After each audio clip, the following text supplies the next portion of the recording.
Okay, now I have a little more controversial kind of amendment, and we'll have to see how this one goes. Following each... Is this a bylaw or a charter, Lenny? This is the charter. Charter, okay. I think. We'll get clarification. Following each CFSAC meeting, the chair of the CFSAC will meet with the Assistant Secretary of Health to review recommendations. There will be a mechanism established so that each recommendation made to the Secretary will have a specific response announced to the CFSAC members and the public.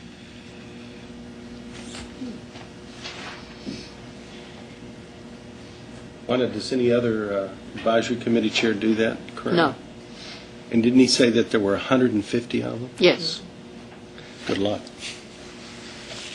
Yeah, but if nobody else does it, it's... He has 11 that report to him. Correctly. But we report to him through you, correct? Yes. So we want to be number 12, according Assuming we approve this, the Secretary has the ability to ignore that, correct? Not if it's in the charter. Yeah, I'm not sure, again, if that's specified in the charter, we can't control what happens on the, on the other end. I mean, we send reporting through. Our charter doesn't address what the HHS processes are for managing advisory committee. That's bigger than this advisory committee. We're not running the risk of the charter not being renewed by making this ask, are we? Well, this will still be reviewed by council once it's all worked up and finished, and they're likely to strike that. Again, that's something operationally in the bylaws, that's what we would strive to do at the very least. Have a conference call, like Dr. Coe connected with Chris before the meeting. He's committed to following up afterward. And, if we can put something like that in place, if for future administrations we could clone Dr. Coe and have that kind of engagement and, and commitment, we can't guarantee that.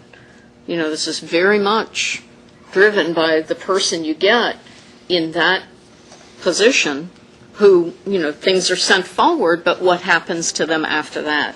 That's where the departmental processes need attention. So if we make it a bylaw, it's not as controversial as if we put it in the charter, but at least it gets it out there in print. It is an advisory committee to the Secretary. And so, under the Advisory Committee Act, by being constituted as an advisory committee to the Secretary, it means all of your recommendations go to the Secretary. And, like I said, if that process for follow-up and all has fallen through at that transmittal and follow-up level, that's out of our hands. That is a departmental black mark, if you will.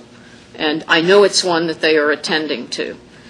And I've seen, sitting where I sit now, I see advisory committee recommendations come through, some of which, one thing I think we could do better in the bylaws is to have it come from Chris and signed by Chris as the chair of the advisory committee.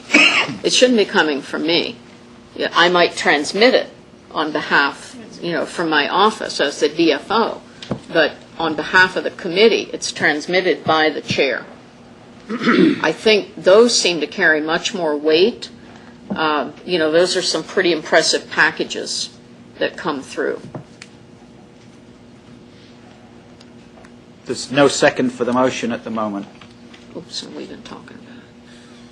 What if we designate like a minimum of 3 recommendations that must be answered by the Secretary, or some number, or... And how soon? In budget years. If you hit at the end of the budget year, nothing's going to happen. There again, you've got opportunities for the next budget year. But some recommendations may be doable, but it may take more forward planning because resources are already committed. So it's going to take 6 to 9 months before the first real glimmer of anything happening is visible. What if this is bylaws instead of charter? Would that be... It's basically an operating rule more than it is a charter kind of rule. I would consider that a friendly amendment. And again, I just think having something like this stated probably indicates our interest in this and our concern about this and the fact that there's been a problem in this area, and it just sort of puts it there out that says we really want dialogue and we want conversations and we want to make sure some of the things that have happened in the past don't happen in the future.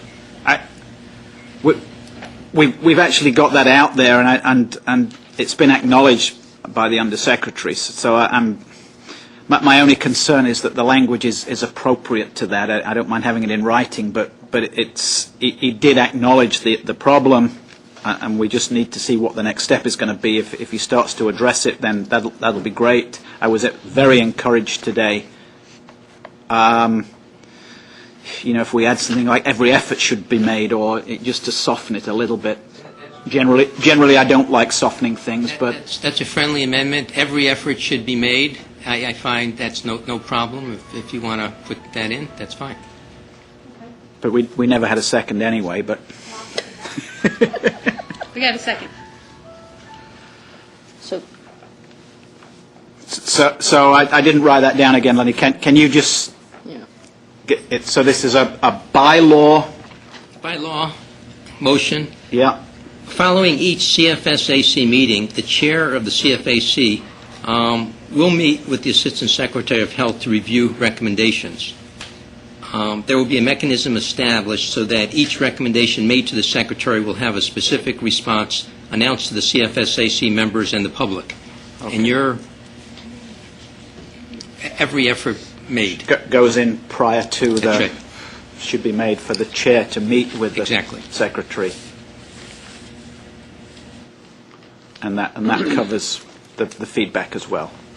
And he certainly got the message that feedback is important to us, both in terms of doing our job and seeing where we stand with the So, recommendations. Chris, for example, when you talked to the Undersecretary, was there a conversation about after this meeting, we have several recommendations, that there will be an effort for you to directly talk with him about these recommendations? Was there any dialogue about that? That was not addressed in That my was my conversation concern. with him.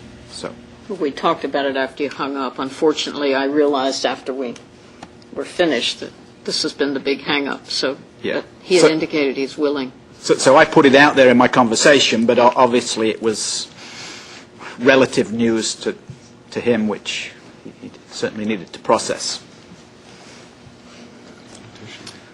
So Okay. You have a second? Any further discussion? All those in favour? Opposed?